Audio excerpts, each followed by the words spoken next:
욥이 대답하여 이르되 이런 말은 내가 많이 들었나니 너희는 다 재난을 주는 위로자들이로구나.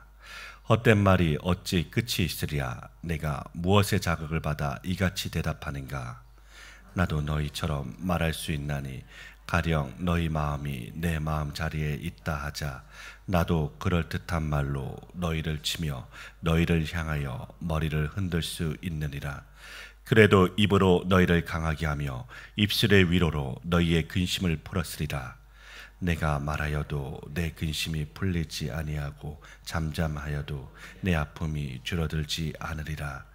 이제 주께서 나를 피로하게 하시고 나의 온 집안을 패망하게 하셨나이다. 주께서 나를 시들게 하셨으니 이는 나를 향하여 증거를 삼으심이라. 나의 파리한 모습이 일어나서 대면하여 내 앞에서 증언하리이다. 그는 진노하사 나를 찢고 적대시하시며 나를 향하여 이를 갈고 원수가 되어 날카로운 눈초리로 나를 보시고 무리들은 나를 향하여 입을 크게 벌리며 나를 모욕하여 뺨을 치며 함께 모여 나를 대적하는구나. 하나님이 나를 악인에게 넘기시며 행악자의 손에 던지셨구나. 내가 평안하더니 그가 나를 꺾으시며 내 목을 잡아 나를 부서뜨리시며 나를 세워 관역을 삼으시고 그의 화살들이 사방에서 날아와 사정없이 나를 쏘므로 그는 내 콩팥들을 꿰뚫고 그는 내 쓸개가 땅에 흘러나오게 하시는구나. 그가 나를 치고 다시 치며 용사같이 내게 달려드시니 내가 굵은 배를 꿰며 내 피부에 덮고 내 뿔을 티끌에 더럽혔구나. 내 얼굴은 울음으로 붉었고 내 눈꺼풀에는 죽음의 그늘이 있구나. 함께 읽겠습니다. 그러나 내 손에는 포악이 없고 나의 기도는 정결하니라. 아멘. 오늘 본문은 엘리바스의 공격에 대한 욥의 답변을 기록하고 있습니다. 이 답변은 17장까지 이어짐을 봅니다. 오늘 본문 1절부터 5절 말씀입니다. 욥이 엘리바스에게 말합니다.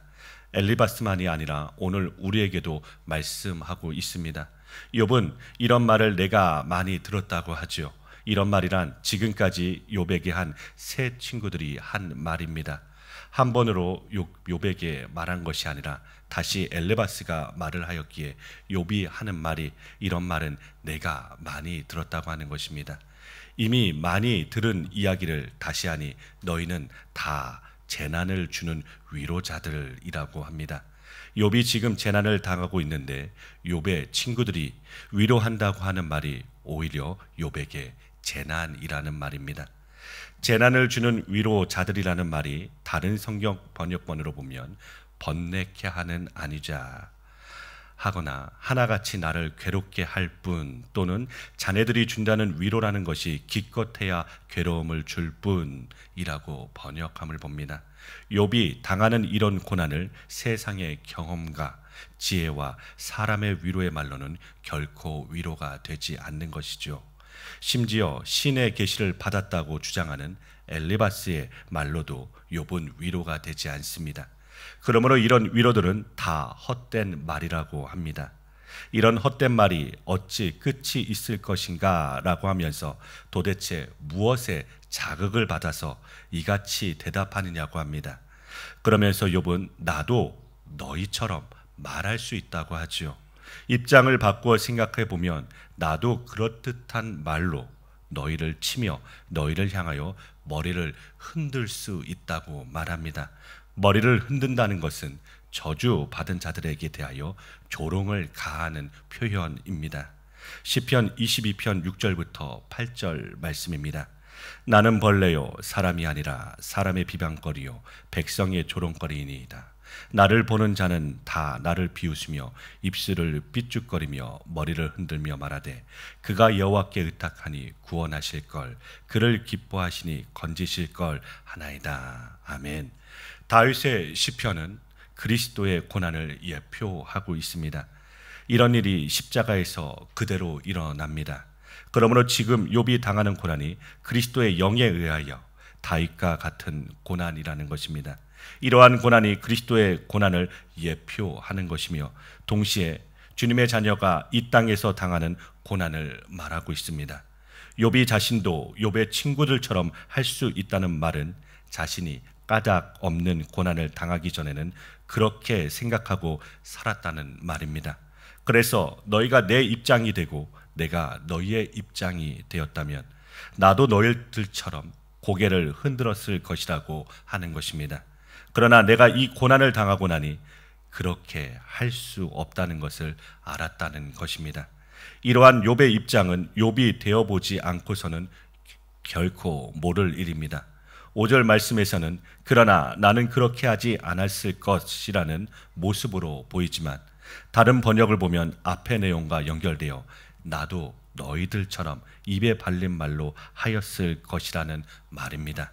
욥 자신도 고난을 당하기 전이었다면 다른 사람에게 재난을 주는 위로자, 입에 발린 소리만 하는 자가 되었을 것이라는 말씀입니다.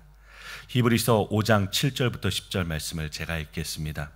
그는 육체에 계실 때 자기를 죽음에서 능히 구원하실 이에게 심한 통곡과 눈물로 간구와 소원을 올렸고 그의 경건하심으로 말미암아 들으심을 얻었느니라. 그가 아들이면서도 받으신 고난으로 순종함을 배워서 온전하게 되셨은즉 자기에게 순종하는 모든 자에게 영원한 구원의 근원이 되시고 하나님께 멜기세덱의 반차를 따른 대제사장이라 칭하심을 받으셨느니라. 아멘. 예수님께서 육체에 계실 때 어떻게 사셨습니까? 자기를 죽음에서 능히 구원하실 이에게 심한 통곡과 눈물로 간구와 소원을 올렸습니다. 그런데 그 십자가에서는 버림을 받으셨습니다. 그런데 히브리서는 그의 경건하심으로 말미암아 들으심을 얻었다고 합니다. 도대체 이것이 무슨 말씀입니까? 시편 22편에 나의 하나님 어찌하여 나를 버리시나이까 이의 말씀처럼 이 부르짖음이 하나님에 대한 신뢰의 부르짖음이라는 것입니다. 욥기서 13장 15절 말씀입니다. 그가 나를 죽이시리니 내가 희망이 없노라. 그러나 그의 앞에서 내 행위를 아뢰리라. 아멘. 이 말씀을 성경 각주에 보면 그가 나를 죽이실지라도 나는 그를 의뢰하리니 이렇게 번역되어 있습니다. 그러므로 예수님의 십자가의 버림받음이 아버지에 대한 신뢰라는 것입니다. 이것이 바로 받으신 고난으로 순종을 배웠다는 말씀입니다. 예수님께서 유일하게 배웠다는 말씀이 고난입니다. 이 고난으로 순종을 배운 것입니다. 이것이 바로 예수님께 순종하는 자, 곧 예수님을 믿는 자들에게 구원의 근원이 되시고 멜기세덱의 반차를 따른 영원한 대제사장이 되신 것입니다. 구약이나 신약이나 예수 그리스도를 믿음으로 구원에 이르게 되는 자들은 예수님의 까닭없는 고난이 하나님께 대한 순종임을 아는 것입니다. 그 고난으로 순종을 배우신 예수 그리스도의 영이 임한 자들은 예수님이 구원의 근원이 됨을 알고 깨닫게 됩니다. 그 근원으로부터 구원을 받은 자들은 이 세상에서 고난을 통하여 그리스도의 순종을 배우며 믿고 살아가게 됩니다. 이 말씀 외에 그리스도로 인하여 고난받는 자들에게 줄 다른 위로의 말씀이 없는 것입니다. 오늘 말씀 7절부터 17절 말씀입니다. 욥은 10절에서 무리 들이라는 말 외에 전부 하나님이 욥을 대적한다고 탄식하고 있습니다. 17절에서는 그러나 내 손에는 포악이 없고 나의 기도는 정결하니라. 자신이 이렇게 상하게 된 것은 욥의 친구들의 말처럼 욥의 포악 때문이 아니라고 합니다. 자신의 기도는 정결하다고 합니다. 지금 하나님 앞에 이렇게 탄식하면서 자신의 재앙이 하나님께로부터 온 것이라는 것입니다. 참으로 대단한 인내입니다. 욥은 지금 사람이 당할 수 있는 모든 고난을 다 당하고 있습니다. 이런 고난을 당하고 있는데 욥의 친구들은 욥이 자기 죄로 이렇게 되었다고 하는 것입니다. 그런데 여기서 욥의 놀라운 고백이 나오게 됩니다. 자신의 증인과 증보자가 하늘에 계시다는 말입니다. 이것이 인과 율의 원인과 관계의 한계를 넘어서는 하나님의 은혜입니다. 그런데 이렇게 되기까지 그 고난은 말로 다 할 수 없는 것입니다. 이 고난의 위로를 누가 하실 수 있으십니까? 히브리서 4장 14절부터 16절 말씀을 제가 읽겠습니다. 그러므로 우리에게 큰 대제사장이 계시니 승천하신 이 곧 하나님의 아들 예수시라. 우리가 믿는 도리를 굳게 잡을지어다. 우리에게 있는 대제사장은 우리의 연약함을 동정하지 못하실 리가 아니요 모든 일에 우리와 똑같이 시험을 받으시니로되 죄는 없으시리라. 그러므로 우리는 긍휼하심을 받고 때를 따라 돕는 은혜를 얻기 위하여 은혜의 보좌 앞에 담대히 나아갈 것이니라. 아멘. 말씀이 살아서 역사하심으로 우리가 벌거벗겨져야 우리의 큰 대제사장이신 예수 그리스도에게 피하여 돌아가게 됩니다. 그러므로 성도는 말씀에 의하여 벌거벗겨짐으로 대제사장을 바라보고 그 믿음의 도리를 굳게 잡게 되는 것입니다. 만물이 주에게서 나오고 주로 말미암고 주에게로 돌아갑니다. 그러므로 주님의 자녀는 세상의 그 어떤 것으로도 궁극적인 위로가 되지 않습니다. 그러므로 성도가 고난 중에 바라볼 분은 죄 없으신 분이 죄가 되셔서 십자가를 지신 예수 그리스도 그분을 바라보는 것입니다. 이것만이 이 세상에서 받을 수 없는 유일한 위로이며 영원한 위로의 맛보기라는 것이죠. 요한복음 14장 25절부터 27절 말씀입니다. 내가 아직 너희와 함께 있어서 이 말을 너희에게 하였거니와 보혜사 곧 아버지께서 내 이름으로 보내실 성령 그가 너희에게 모든 것을 가르치고 내가 너희에게 말한 모든 것을 생각나게 하리라. 평안을 너희에게 끼치노니 곧 나의 평안을 너희에게 주노라. 내가 너희에게 주는 것은 세상이 주는 것과 같지 아니하리라. 너희는 마음에 근심하지도 말고 두려워하지도 말라. 아멘.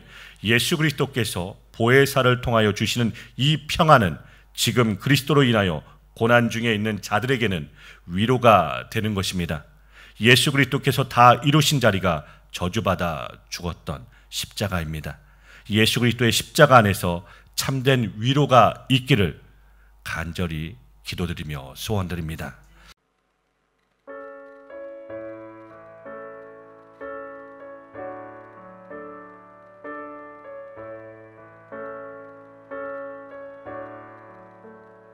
내 모든 시